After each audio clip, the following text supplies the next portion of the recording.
आयोग बोला कि मैं 13 को पेपर लूंगा, आयोग लिया, बच्चे एक्सेप्ट किए।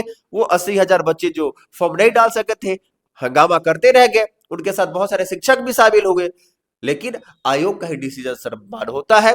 आयोग जो जब जब बदलाव की है, मैं आपको बताऊं मुकेश जी, 17 में आयोग ने यूपीएससी के पैटर्न पे क्वेश्चन डालना शुरू किया, 67 में डाला, 68 में डाला, 69 लगभग यूपीएससी वाला ही था। फिर 17 में आप 66 वाला 67 वाला क्वेश्चन क्यों लाए? ये भी है, आयोग बोली कि मेंस में हम जो है वो ऐसे इंक्लूड करना चाहते हैं। आयोग की कोई मना नहीं कर सका, कोई नहीं रोक सका। आयोग ने बोला कि हम क्वालिफाइंग नेचर बनाना चाहते हैं, ऑप्शनल को बना दिया, कौन रोका? कोई नहीं रोका। आयोग ये भी बोला कि ऑप्शनल को हम ऑब्जेक्टिव कर देते हैं मेंस के लिए, किया, हम लोग मना नहीं कर सके। तो देखिए, सर्वमान लांछन बीपीएससी पे नहीं है, ये लांछन बिहार पे है। ये अगर आज तक दिखा रहा है न्यूज चैनल में, तो इसे दुनिया ना देख रही हो, लेकिन भारत के सभी लोग देख रहे हैं। और इससे हमारा गौरवान्वित बिहार, जिसको यूं कहिए तो इतिहास की कर्म भूमि, जन्मभूमि कहते हैं, बहुत सारे ऐसे लोग यहां से उभर के गए। बिहार के ही रहने वाले जीरादेई से भारत के महामहिम प्रथम कहलाने वाले राजेंद्र बाबू भी हैं। महात्मा गांधी की कर्म भूमि रही है, और बिहार इस तरीके से बदनाम हो, ये भी अच्छा नहीं है। तो मैं ये जरूर कहूंगा कि ये बीपीएससी के ऊपर थप्पड़ नहीं है, बीपीएससी बच्चों के ऊपर थप्पड़ नहीं मार रही है, डीएम साहब अपने बच्चों को नहीं मार रहे हैं, डीएम साहब थप्पड़ चलाने में माहिर नहीं है, बच्चे भी उसका रिपल जवाब दे सकते थे, लेकिन ऐसा कुछ भी नहीं है। बच्चों ने अपनी गरिमा समझी है, उन्हें भी अपनी गरिमा समझनी होगी। हाँ, बच्चे गलती करते हैं तो गार्जियन उन्हें सजा देते हैं, लेकिन उस गलती को बताना भी तो पड़ेगा आपके आकर के मीडिया के सामने कि हाँ, बच्चों ने क्या गलती की, आप क्यों थप्पड़ लगाए, या क्वेश्चंस इस तरीके से क्यों लेट पहुंचा, इसके पीछे कौन जिम्मेवार है। इन सारी चीजों का आप सही तरीके से उत्तर प्रस्तुत करें। नमस्कार, प्रणाम। अभी आप देख रहे हैं JD express news, Mukesh Kashyap के साथ। बीपीएससी का जो एग्जाम कल 13 तारीख को हुआ, उस पर काफी हम लोग चर्चा करने वाले हैं। अभी हम यहीं पे बीपीएससी के भी स्टूडेंट हैं और बीपीएससी के भी टीचर भी हैं, अभी अभिनंदन शुक्ला जी। तो इनसे हम कुछ सवाल करना चाहेंगे और इनसे कुछ पूछना भी चाहेंगे। सबसे पहले मेरे चैनल में आपका स्वागत है। आपके चैनल के साथ जुड़ने के लिए मैं ऐसा आभार, और सबसे पहले आपका भी मेरे पास स्वागत है। आपने जो कीमती समय दिया, आपका जो जीडी एक्सप्रेस न्यूज है काफी पॉपुलैरिटी धीरे धीरे हासिल कर रहा है, और लोग काफी अच्छा और कैरेंट समाचार दे करके लोगों का सुबह का चाय काफी मीठा कर दे रहा है। तो इसके लिए मैं आपका चैनल का भी बहुत बहुत धन्यवाद देता हूं। आप बात कर रहे हैं बीपीएससी को लेकर के, मैं बीपीएससी का एक शिक्षक भी हूं और बच्चों को काफी मोटिवेट करता रहता हूं। देखिए, कल के बारे में जो भी बातचीत हुआ, बापू सभागार पटना, बापू सभागार पटना जो एशिया का सबसे बड़ा परीक्षा केंद्र है, वहां पर 12,000 छात्र को बुलाया गया था एग्जामिनेशंस के लिए। और वहां पर जो आपने सुना, आपके न्यूज से भी ये बातें कल ही पब्लिश कर दी गई थी कि चंद्रशेखर प्रसाद जी वहां के जो कलेक्टर हैं, उनके द्वारा एक बच्चों के ऊपर थप्पड़ चलाया गया।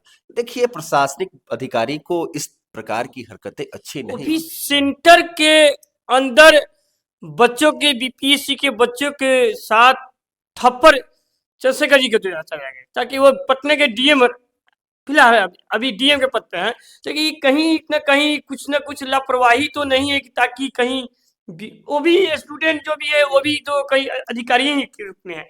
जो भी स्टूडेंट एग्जाम देने गए, तो किसी को तो कोई कुछ कह नहीं सकता। जिसके ऊपर हाथ चला है, जिस बच्चे के ऊपर ही थप्पड़ चला है, स्टूडेंट के ऊपर चला है, वो भी तो आने वाले कल के लिए वो भी तो एसडीएम हो सकते हैं, डीएसपी हो सकते हैं। यानी तो कहीं ना कहीं देखा जाए तो एक डीएम के हाथ से एक एसडीएम और डीवाईएसपी के ऊपर थप्पड़ चला। इस पर आप क्या कहना चाहिए? देखिए मुकेश जी, हाँ, आपका एकदम ये वाकया सत्य है कि जो भी ABCD कोई भी पर्सन है जो एग्जामिनेशंस के लिए गया है, वो ऑफ कोर्स है कि भविष्य का अधिकारी है। वो SDM, DYSP, BDO, LEO officer, CEO, मतलब कोई भी पोस्ट हो, BPSC के द्वारा दिया गया जितने भी पोस्ट की वैकेंट है, उसमें वो जरूर उस वैकेंसी को पूरा करेंगे और वो अधिकारी बनेंगे। तो एक अधिकारी के द्वारा सबसे पहले तो चंद्रशेखर जी को थप्पड़ नहीं मारना चाहिए था, लेकिन एक बात, सिक्के के दोनों पहलू को देखना चाहिए। अब वहां क्या खबर रहा होगा ये आप लोग ज्यादा अच्छे से जानते होंगे, क्योंकि मैं भी कल की परीक्षा में शामिल रहा और मेरा भी सेंटर BD कॉलेज रहा। तो वहां पे सब अच्छे से हुआ, अच्छे से सारी चीजें पहुंची, पर ये खबर आया बहुत सारे न्यूज चैनल से, यहाँ तक कि आज तक के चैनल से भी ये खबर प्रसारित किया गया है। और काफी निंदनीय ये खबर था कि एक कलेक्टर के द्वारा, एक अधिकारी के द्वारा कॉल्ड करके बुलाए गए बच्चों को थप्पड़ मारना, ये कहीं से सार्थक नहीं लगता है, संवैधानिक नहीं लगता है, ये गलत है। और वहां पे जहां पे एशिया का सबसे बड़ा शिक्षा केंद्र, यूं कहे कि परीक्षा केंद्र है, वहां पे थप्पड़ मारना ये और ज्यादा निंदनीय बनाता है। और तीसरी बात है कि बिहार के कैपिटल पटना में इस तरीके का खबर, जो बिहार की राजधानी में अगर इस तरीके से कांड हो रहा है, तो मानिए कि और बिहार में जहाँ पे 9 से 12 केंद्र सही बनाया गया था, 9 से 12 केंद्र देहात में भी होगा। हाँ, ऑफ कोर्स बिहार के 38 जिले हैं, 38 जिलों में 36 जिलों में सेंटर थे। हाँ, 36 जिलों में 912 सेंटर्स बनाए गए थे। लेकिन इस बार तो मैं ये भी कहूंगा, जो हमारे BPSC के चेयरमैन साहब हैं मनु भाई परमार जी, तो परमार जी बिहार दर्शन करवाए हैं, ईस्ट से वेस्ट, वेस्ट से ईस्ट। अब क्या लॉजिक है ये तो वही बताएंगे, क्योंकि उस पोस्ट की गरिमा, उस पद की गरिमा को वो संभाल रहे हैं जो 92 बैच के IAS ऑफिसर हैं। तो शायद उनकी समझ मेरी समझ से जरूर परे होगी, वो क्या सोचे। यहां तक कि इस बार हमारे बहन बेटियों को भी काफी कष्ट उठाना पड़ा है एक डिस्ट्रिक्ट से दूसरे डिस्ट्रिक्ट में जाने के लिए। और ठंड का मौसम तो आपको पता ही है कि कितना सर्द है, और इस सर्द में और कठिनाइयां उठानी पड़ी है। बशर्ते आयोग को जो बापू सभागार में घटना घटी, कुछ बच्चों के द्वारा यह भी कहा गया है कि सेंटर्स पे कॉपी 15 मिनट, 1 घंटे, आधे घंटे मतलब डिले, लेट पहुंचा। और आयोग के जो प्रेस कॉन्फ्रेंस हुए कल शाम को, तो आप ही के कुछ सहपाठी जो न्यूज चैनल वाले हैं, उनके द्वारा मुझे पता चला कि वो ये बात कह रहे थे कि आधे घंटे में एक्स्ट्रा टाइम दे देंगे। तो मैं उनसे एक बात पूछना चाहता हूं कि अगर बच्चे क्या 11:01 पे आ जाएंगे तो आप एंट्री नहीं करने देते हैं, और आप कह रहे हैं कि मैं अगर गलती करता हूं, बच्चे गलती करें तो आप एंट्री नहीं करने देंगे। और अगर आप, अच्छा, ये संभव हो सकता है कि अगर समय से कॉपी नहीं मिला, जैसे 12 बजे से एग्जाम सेट था कि हर जिले में 12 बजे से एग्जाम होना सुनिश्चित था, अगर उस 12:15 या 20 मिनट या आधे घंटे ले लीजिए, इतना लेट के बावजूद अगर कॉपी मिल रहा है बच्चों को, देखिए तो इसका लॉजिकल क्या हो सकता है? देखिए मुकेश जी, इस बार क्या रहा है, इस बार ये व्यवस्था रही है जो पहले भी उन्होंने प्रेस कॉन्फ्रेंस के माध्यम से बताया कि इस बार जिले के जो लॉकर्स होते हैं उसमें क्वेश्चंस के 4-5 सेट को लाके रख दिया गया था, और कॉलिंग या लॉटरी के माध्यम से बताया गया BPSC चेयरमैन के द्वारा कि इस सेट का प्रयोग हम करेंगे। तो अब कौन सा है कि एक जिले में अन्यंत्र सेंटर है, अलग सेंटर है, और पटना कैपिटल है, वहां जाम की समस्या हो सकती है, नो डाउट, लेकिन आपकी गलती नहीं है और बच्चों की गलती हो गई, ये थोड़ा सा अनलॉजिकल लगता है। ये भी सवाल उठ रहा है कि जो क्वेश्चन पेपर अंदर गया उस बेस सील का था, खुला हुआ स्टूडेंट के माध्यम से बताया जा रहा है, और चैनल पर भी चल रहा है इस वीडियो। हम नहीं कर रहे, पर प्रूफ वीडियो के माध्यम से और चैनल पर भी चला है कि स्टूडेंट द्वारा बताया जा रहा है कि जो सील पैक होके पेपर आता है, क्वेश्चन आता है, वो सील खुला हुआ था।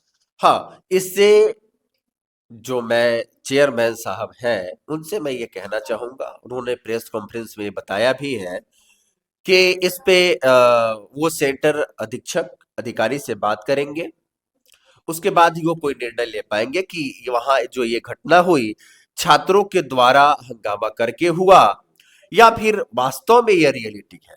अगर ये रियलिटी हो तो इस पे आयोग कड़ी से कड़ी कार्रवाई करे, क्योंकि आप देखते हैं दुनिया में भारत के सबसे टॉपेस्ट एग्जामिनेशंस में यूपीएससी आता है। यूपीएससी जस्ट लाइक एक संस्था है जो हमारे देश में बड़े प्रशासनिक अधिकारियों का चयन करता है। आज तक उसके पेपर में कभी गड़बड़ी नहीं देखी गई।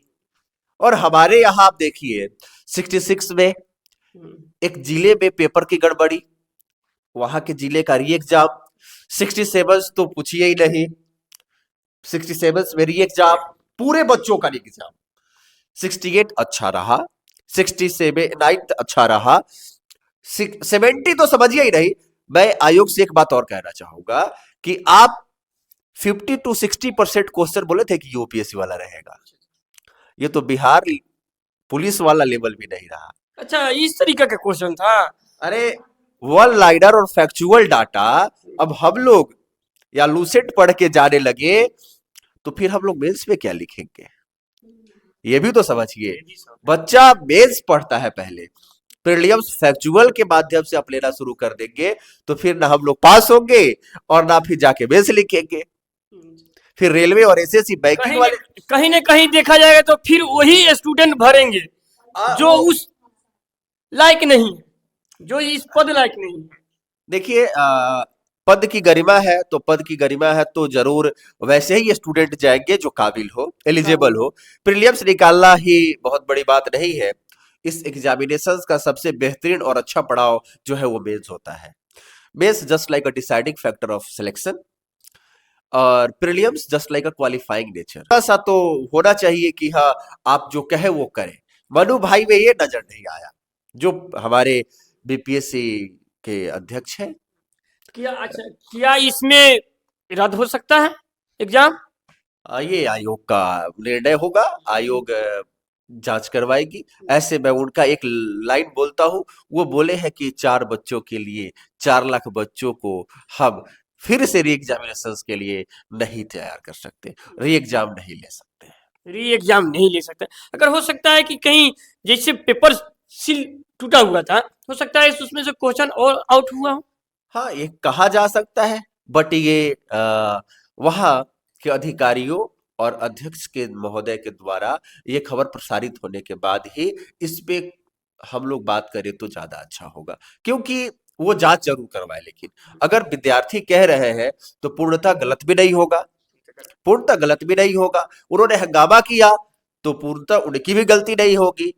वहां जो भी एग्जामिनेशंस करवाने वाले अधिकारी हैं जिनको आयोग के द्वारा चयनित किया गया है, उनकी भी कुछ ना कुछ खामियां या गलतियां नहीं होंगी। बच्चे क्यों उग्र हुए उसकी जांच होनी चाहिए।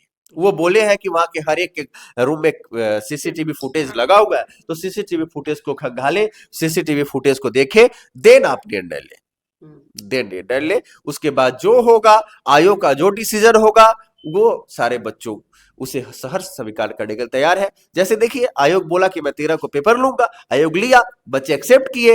वो 80,000 बच्चे जो फॉर्म नहीं डाल सके थे, हंगामा करते रह गए, उनके साथ बहुत सारे शिक्षक भी शामिल हो गए। लेकिन आयोग का ही डिसीजन सर्वमान्य होता है। आयोग जो जब बदलाव की है, मैं आपको बताऊं मुकेश जी, 17 में आयोग ने यूपीएससी के पैटर्न पे क्वेश्चन डालना शुरू किया, 67 में डाला, 68 में डाला, 69 लगभग यूपीएससी वाला ही था। फिर 17 में आप 66 वाला 67 वाला क्वेश्चन क्यों लाए? ये भी है। आयोग बोली कि मेंस में हम जो है वो ऐसे इंक्लूड करना चाहते हैं। आयोग की कोई मना नहीं कर सका, कोई नहीं रोक सका। आयोग ने बोला कि हम क्वालिफाइंग नेचर बनाना चाहते हैं, ऑप्शनल को बना दिया, कौन रोका? कोई नहीं रोका। आयोग ये भी बोला कि ऑप्शनल को हम ऑब्जेक्टिव कर देते हैं मेंस के लिए, किया। हम लोग मना नहीं कर सके।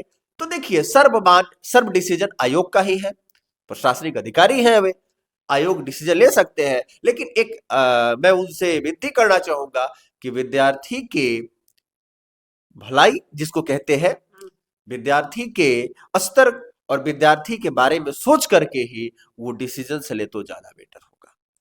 चलिए, ये सब भी जांच के विषय है, पूर्ण रूप से ये जांच हो जाए ताकि इसमें दोषी क्या है, उस दोषी को सजा भी होना चाहिए, कड़ी कड़ी सजा भी हो, ताकि आने वाला समय में भी जिस तरीके से बीपीएससी पर लालछन लगते जा रहा है, वो लालछन कहीं ना कहीं न लग पाए।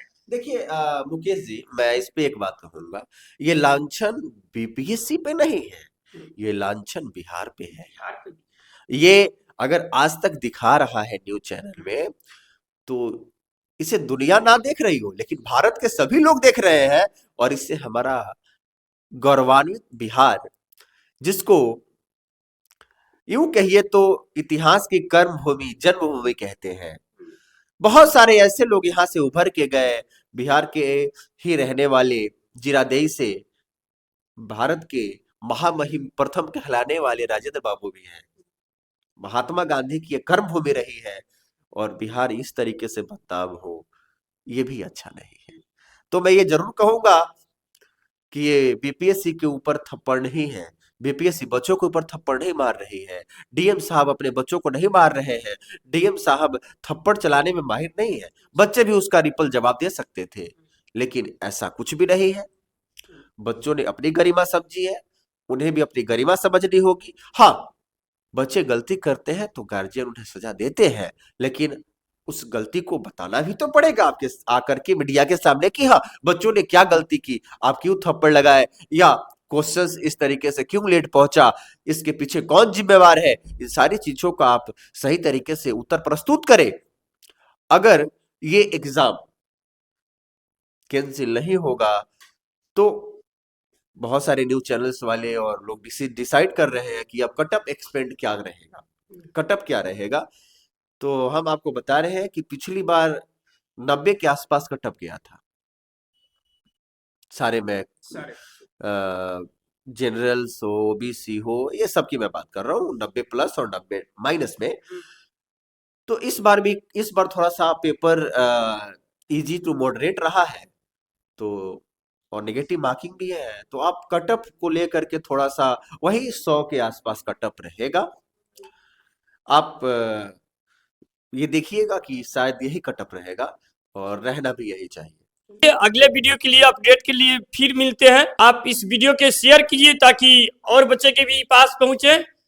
अगर वीडियो अच्छा लगा हो तो लाइक और शेयर और सब्सक्राइब जरूर कीजिएगा। अगर फेसबुक पेज पर देख रहे हैं तो फॉलो जरूर कीजिएगा। जय हिंद।